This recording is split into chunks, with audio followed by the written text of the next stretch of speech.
본문 32절에 보면 이 비밀이 크도다. 내가 그리스도와 교회에 대하여 말하노라고 하셨습니다. 이 말씀은 바로 가정이 담고 있는 그리스도와 교회에 대한 영적인 의미가 크다는 뜻이 되겠습니다. 우리는 성경이 크다면 정말 크다는 것을 알아야 하는 것입니다. 더구나 이 비밀이 크도다 이렇게 시적인 문구일 때는 더욱 그러한 것입니다. 그리고 비밀이라 했을 때 거기에는 반드시 그리스도의 복음과 관계된 오묘한 진리가 깃들여 있음을 깨달아야 하겠습니다. 그럼 이 시간 우리 가정 속에 담겨 있는 진리의 비밀들을 함께 나누어 보도록 하겠습니다. 한마디로 요약한다면 하나님께서는 가정을 통하여서 신앙의 거의 대부분을 배우고 체험하고 훈련하도록 하셨습니다. 그 가정 속에 있는 비밀 오늘 10가지를 간단하게 전해드리도록 하겠습니다. 첫째, 하나님의 사랑의 원리가 가정 속에 있습니다. 하나님은 사랑이시라고 했습니다. 그런데 이 하나님의 사랑이 이 세상에서 가장 잘 표현된 것이 바로 부모의 사랑일 것입니다. 부모의 그 조건 없고 간절한 사랑, 자녀를 위해 희생하고 봉사하며 굳은 일마다 하지 않고 그것도 모자라 주 앞에 부르짖는 그 사랑을 통하여 우리는 하나님의 사랑을 배울 수 있는 것입니다. 그리고 부모로서 또 자녀를 사랑하는 마음 속에서 우리 역시 또 부모 입장에서도 하나님의 사랑을 헤아릴 수가 있는 것입니다. 그래서 하나님께서는 아브라함에게 독자 이삭을 모리아 산에 번제로 드리라고 하시어 독생자를 주시는 하나님의 마음을 잠시라도 경험하게 하셨던 것입니다. 그러므로 우리는 가정에서 부모님의 사랑을 경험하면서 그리고 우리가 부모로서 자녀를 사랑하면서 이보다 더 사랑하시는 하나님의 사랑을 깨닫고 배우고 감사해야 하겠습니다. 첫째, 하나님의 사랑의 원리가 가정 속에 있다고 했습니다. 두 번째는 가정을 통하여 자녀의 권세를 또한 배울 수 있는 것입니다. 자녀가 부모를 향한 권세는 정말 큽니다. 부모는 자녀를 못 이긴다는 말씀 있습니다. 부모의 권세만큼 자녀의 권세도 크다는 사실입니다. 그런데 자녀의 권세라는 것은 바로 누리는 권세인 것입니다. 부모님을 마음껏 만날 수 있고 부모님의 것이 다 내 것이 되고 내 것과 같고 당당히 또 내 것처럼 요구할 수 있습니다. 그리고 자녀의 문제가 곧 부모의 문제가 됩니다. 부모는 자녀를 책임지고 훌륭하게 키워야 할 의무와 책임이 있습니다. 아버지의 것을 장차 상속받을 권세가 자녀에게 있는 것입니다. 우리는 이 가정의 원리를 하나님께 적용할 줄 알아야 되겠습니다.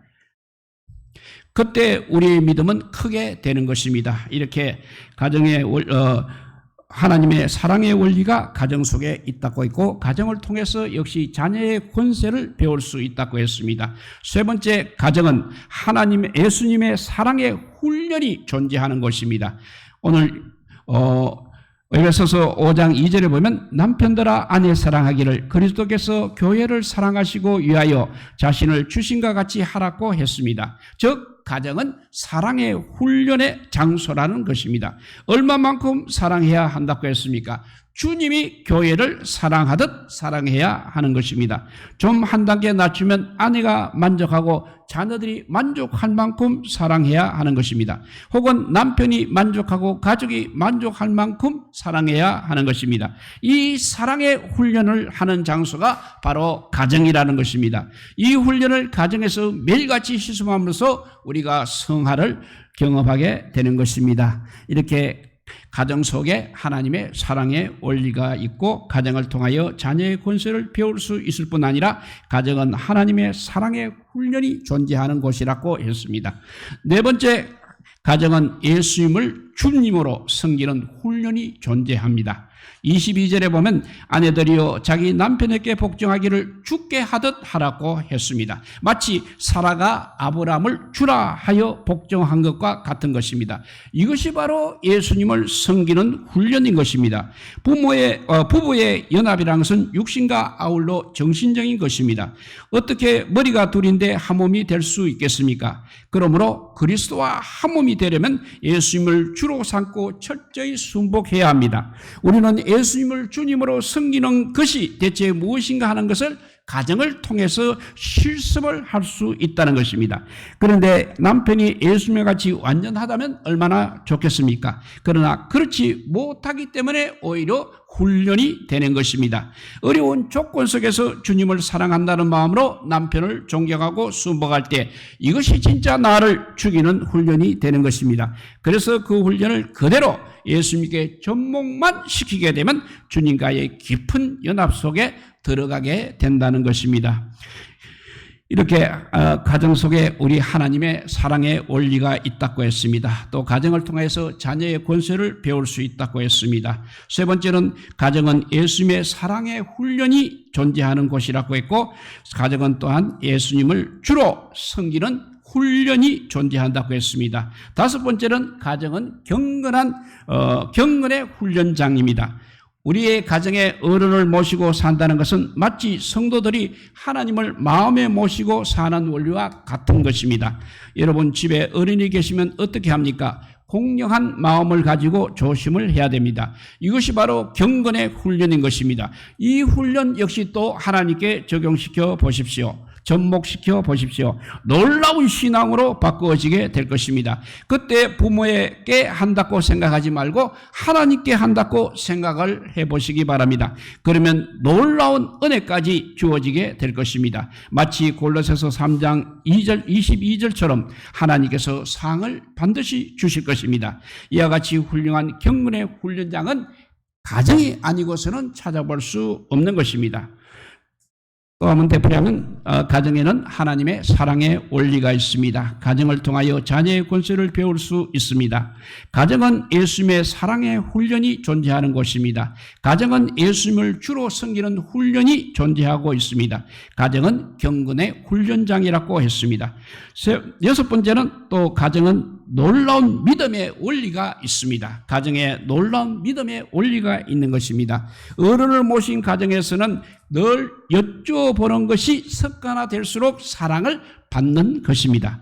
이것이 바로 우리 신앙의 원리인 것입니다. 우리도 하나님께 늘 여쭙는 습관이 필요한 것입니다. 어쩌면 이런 가정 속에 담겨있는 신앙의 비밀들이 큰지, 그런데 이것을 24시간 매일같이 경험하고 훈련받을 수 있는 기회를 주셨으니 이 얼마나 하나님의 섭리가 위대한 것입니까? 그래서 가정은 우리의 최고의 믿음의 학교인 것입니다. 그래서 가정에서 배운 것 하나님께 적용시키면 위대한 믿음이 이루어지는 것입니다. 또 한번 되풀이합니다. 가정에는 하나님의 사랑의 원리가 있는 곳입니다. 가정을 통하여 자녀의 권세를 배울 수 있습니다. 가정은 예수님의 사랑의 훈련이 존재하는 곳이고 예수님을 주로 섬기는 훈련이 존재하고 있을 뿐 아니라 가정은 경건의 훈련장이라고 했습니다. 그리고 또 놀라운 믿음의 원리가 바로 여쭙는 습관이 가정에 있으면 그것은 바로 놀라운 믿음의 원리가 된다고 했습니다. 일곱 번째는 자신의 신앙의 특성도 점검할 수 있는 것이 바로 가정인 것입니다. 내가 왜 은혜를 경험하지 못하고 있습니까? 즉, 내 신앙이 그냥 율법적인 신앙인가 아니면 복음적인 신앙인가, 자신의 신앙을 가정에서 점검할 수 있다는 것입니다. 로마서에서 바울이 율법과 은혜를 남편의 비유를 들어서 설명했듯이 내가 어떤 신앙인가, 자기의 신앙을 점검할 수 있는 귀한 장소가 바로 가정이라는 것입니다. 그래서 내가 율법적인 신자였다는 것을 발견하고 내가 깜짝 놀라게 되는 것입니다. 예를 들면 율법적인 신자는 가정에 들어오면 군대 내무반에서 점호하듯 항상 잘못된 것만 지적하면서 다투는 것입니다. 그래서 좋은 것은 안 보이고 나쁜 것만 보입니다. 그러면 가정은 그야말로 삽시간에 지옥으로 변할 것입니다. 성경의 율법적인 신앙에는 구원이 없다고 말씀하고 있습니다. 원리적으로 말하면 그렇다는 것입니다. 교회에도 이런 사람이 많으면 편하지 않습니다. 우리는 여기서 이래서 내가 은혜를 받지 못했구나 하면서 내가 어떤 신앙인가 하는 것을 우리 가정을 통해서 깨달으시기를 바랍니다. 다시 한번 7가지 했는 거 정리합니다. 하나님의 사랑의 원리가 가정에 있다고 했습니다. 가정을 통해서 자녀의 권세를 배울 수 있다고 했습니다. 예수님의 사랑의 훈련이 존재하는 것이 가정이라고 했습니다. 예수님을 주로 섬기는 훈련이 존재하는 것이 가정입니다. 그래서 가정은 경건의 훈련장입니다. 또 엿줍는 습관으로 말미암아 놀라운 믿음의 원리가 가정에 있습니다. 7번째는 자신의 신앙의 특성도 점검할 수 있다고 했습니다. 8번째는 겸손의 훈련장이기도 한 것입니다. 감사한 것은 가정은 원상 회복이 매우 빠르다는 사실입니다. 그래서 부부싸움은 칼로 물베기라고 하고 있습니다. 이렇게 하나님께서 가정을 칼로 물베기로 만드신 이유가 무엇이겠습니까? 그것은 10번이고 100번이고 자기의 신앙을 시험해보고 훈련받도록 하시는 섭리가 계시기 때문입니다. 하나님께서는 외부를 통해서도 자아를 처리하시지만 이것은 회복하기 어렵기 때문에 대개는 회복이 빠른 가정을 통해서 그렇게 하십니다. 그래서 집안 식구로 일정 기간 동안 원수처럼 만들어 봅니다. 그래서 마태복음 10장 36절의 말씀처럼 사람의 원수가 자기 집안 식구라 하신 말씀처럼 가정 구성원끼리 또 갈등하게도 하시는 것입니다.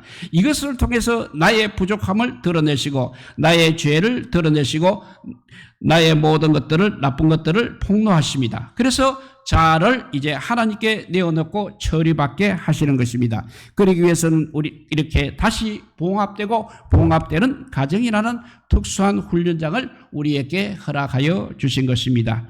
이때까지 한 8가지 다시 읽어보면 하나님의 사랑의 원리가 가정에 있다고 했습니다. 가정을 통해서 또 자녀의 권세를 배울 수 있습니다. 예수님의 사랑의 훈련이 존재하는 것이 가정입니다. 예수님을 주로 섬기는 훈련이 또 존재하는 것이 가정이고 가정은 그래서 경건의 훈련장이라고 했습니다. 또 놀라운 믿음의 원리, 엿주는 습관이 있는 것이 바로 가정에 있는 것입니다. 자신의 신앙의 특성도 점검할 수 있다고 했습니다. 또 겸손의 훈련장이기도 합니다. 9번째, 질서의 훈련도 역시 가정을 통해서 하십니다. 가정은 자유롭고 좋은 것 같아도 질서가 분명히 서 있는 것입니다. 아들이 아버지가 될 수 없는 것입니다. 또 동생이 형이 될 수 없는 것입니다. 그러므로 가정의 질서만 잘 이해를 해도 교회의 질서는 아주 쉬워지는 것입니다. 그래서 가정에서 매일 하던 습관을 그대로 교회에 옮기기만 하면 되는 것입니다. 예를 들면 아버지는 주인이니까 예수님을 상징한다면 어머니는 목회자와 같다고 할 수 있겠습니다. 어머니가 날마다 하는 일이 목회자가 날마다 하는 일이 어쩌면 그렇게 같습니까? 식구들에게 무엇을 먹일까? 무엇을 입힐까? 그리고 사랑으로 돌보고 사매고 이것이 바로 목회인 것입니다. 그런가 하면 교회 직분자들은 큰아들과 같은 것입니다. 큰아들은 하나님이 내려준 자식이라고 하였습니다. 그만큼 부모에게 효성스럽습니다. 부모가 노망하여도 절대 버리지 않습니다. 동생들이 부모를 원망해도 도리어 동생들을 꾸짖고 이해를 시킵니다.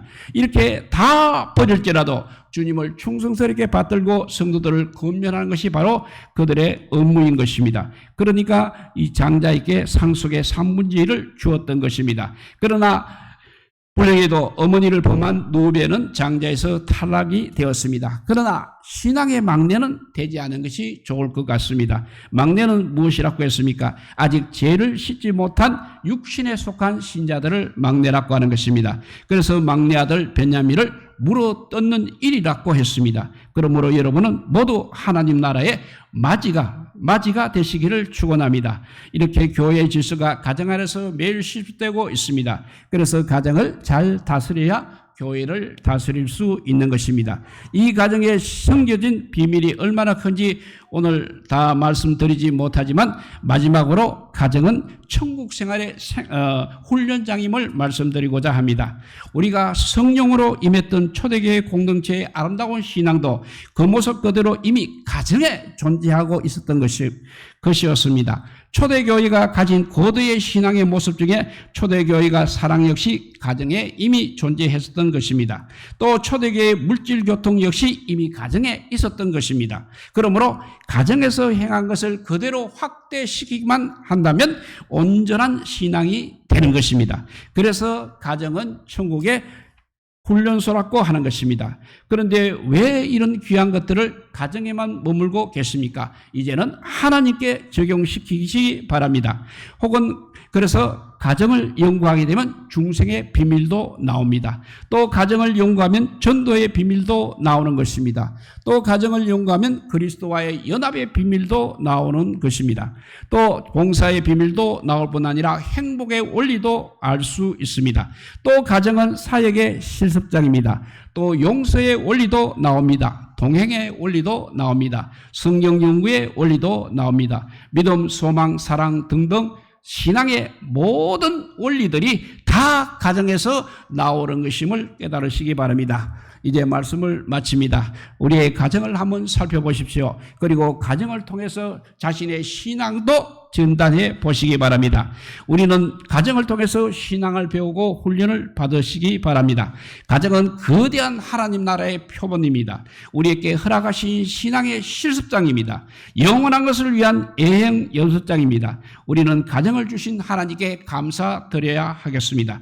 그래서 하나님을 바로 섬기고 예수님을 바로 믿고 주신 사명을 잘 감당할 수 있기 바랍니다. 우리 모두의 가정에 이렇게 주님의 은총이 넘치시기를 주님의 이름으로 축복드립니다.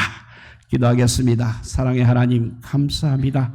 귀한 가정이 학대가 되어서 교회가 되고 교회가 학대되어서 천국이 되는 것을 오늘 깨닫게 하여 주시니 감사합니다. 이제 가정에서 정말 신랑 훈련을 잘 하게 하여서 교회에 와서 실습을 잘하고 하나님 나라 가서 하나님께 칭찬받고 축복받고 또 많은 은총 받는 저희들 되게 하여 주시기를 간절히 빌고 원하올 때 이 모든 말씀 아무 공도 없으나 우리 구주 예수 그리스도 이름으로 기도드리옵나이다. 아멘.